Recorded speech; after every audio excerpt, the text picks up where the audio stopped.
हम लोग तो अभी फ़िलहाल 70 महिला को लाए हैं और कोई बीजेपी में थी, कोई जदयू में थी और पर अभी पद ग्रहण जो होता है हम लोग 10-12 महिला ही किए हैं। कि महिलाओं को जो होता है ना मान सम्मान चाहिए और कुछ नहीं चाहिए। कोई भी पार्टी जो होता है उसको सैलरी नहीं देती है काम करने के लिए, उसको मान सम्मान देती है तो वो उस कारण से जाता है और वो पार्टी में हमको लगा कि इग्नोर किया जा रहा है, मान नहीं मिला तभी तो आए क्योंकि हम पार्टी में 9 साल से थे। बिहार में मैं पहले भी आया हूँ, पर पिछली बार जब आया था तो अपने कार्यकर्ताओं से बातचीत की थी। इस बार कटिहार की आम जनता से रूबरू हुआ हूँ और ये मौका ऐसा है कि अपने जन स्वराज के कार्यकर्ताओं से, जिला अधिकारियों से, पदाधिकारियों से और जो संभावित प्रत्याशी हैं उन सब से मिलकर जनता को ये बताया जाए कि जन स्वराज क्या संदेश देना चाहती है।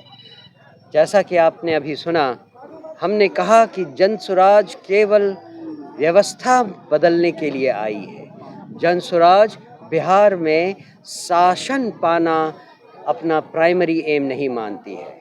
अगर शासन पाना होता तो हम भी बाकी दलों की तरह माफिया, बालू माफिया, शराब माफिया और पता नहीं कैसे कैसे लोगों से पैसे लेकर, पैसे देकर उनको कैंडिडेट बनाते, बाहुबलियों की मदद से हम सरकार बना सकते थे। लेकिन हमारा रास्ता वो नहीं है। हम इन सरकारों की तरह लोगों की जिंदगियों से खेलना नहीं चाहते। जो जिस अंधकार में 35-40 सालों से विभिन्न सरकारों ने बिहार को रखा है और देश में पिछड़ा राज्य का दर्जा पिछले 40 सालों से लगातार बिहार को झेलना पड़ रहा है, जिसके कारण बिहारियों को बिहार से बाहर जाकर अपमानित होना पड़ता है। इसका बदलाव होना ही चाहिए और ये बदलाव इन राजनीतिक दलों के वश की बात तो नहीं लगती, क्योंकि अगर इनके वश में होता तो ये कुछ करते, लेकिन ये कुछ भी नहीं न चाहते हैं, न इनकी कोई प्लानिंग है, न इनके पास कोई योजना है। जनता को यही बताने हम यहाँ आए हैं। 7वीं और 9वीं फेल की बात चल रही है जी। एक तरफ डिप्टी सीएम 7वीं फेल, एक तरफ पूर्व deputy CM 9वीं fail. Prashant Kishor ने कहा कि बहुत जल्द होगा खुलासा। तो ये तो वो एक उदाहरण है जो आपके सामने है। इन सरकारों के मन में शिक्षा के प्रति क्या रवैया है, शिक्षा को वो किस नज़रिए से देखते हैं, ये दिखाता है।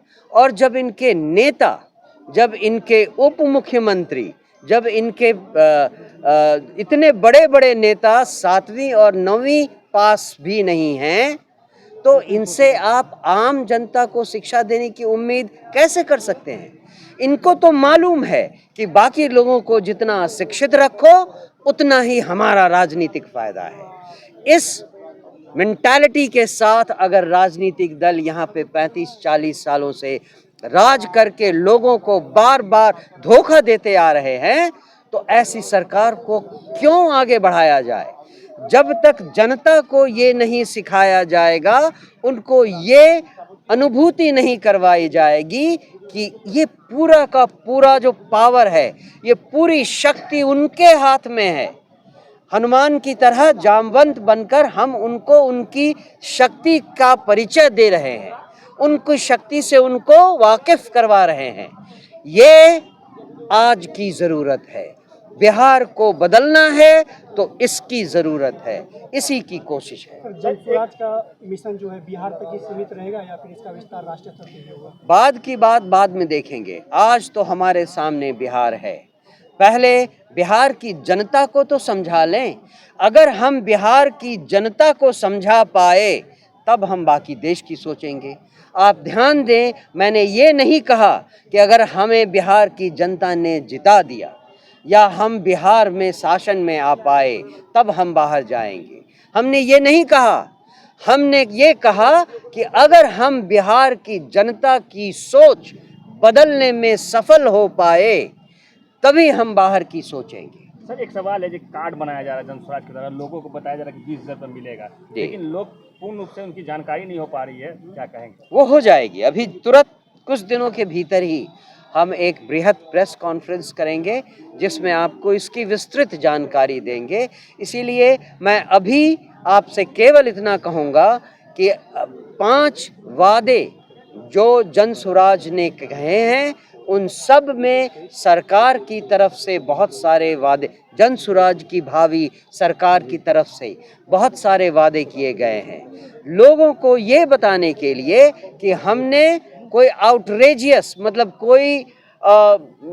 कोई बहुत गलत वादा नहीं किया है। ये दिखाने के लिए हमने एक डिटेल्ड रिपोर्ट बनाया है जिसके बारे में हम उस प्रेस कॉन्फ्रेंस में बताएंगे और आपसे कहेंगे कि जितना पैसा उस योजना को खर्च करने में, योजना को लाने में जनसुराज की सरकार लगाएगी, उतना पैसा हमें बाहर से लाने की जरूरत नहीं पड़ेगी। बिहार सरकार के पास ऑलरेडी उतना पैसा है, उनके पास केवल न सोचने की शक्ति है न नियत है। सर, नीतीश कुमार कह रही है कि शराबबंदी के बाद 4 करोड़ 98 लाख लगभग आसपास रिकवरी किया गया है। ये बहुत बड़ी उपलब्धि है। क्या उपलब्धि है? 20,000 करोड़ तो हर साल वो राजस्व के गंवा रहे हैं और शराबबंदी केवल नाम का है। जो दुकानों में 100 रुपए की शराब मिलती थी, आज आपके घर में ब्लैक में वही शराब। हम लोग तो अभी फ़िलहाल 70 महिला को लाए हैं और कोई बीजेपी में थी, कोई जदयू में थी और पर अभी पद ग्रहण जो होता है हम लोग 10-12 महिला ही किए हैं। क्या कारण रहा जो बीजेपी?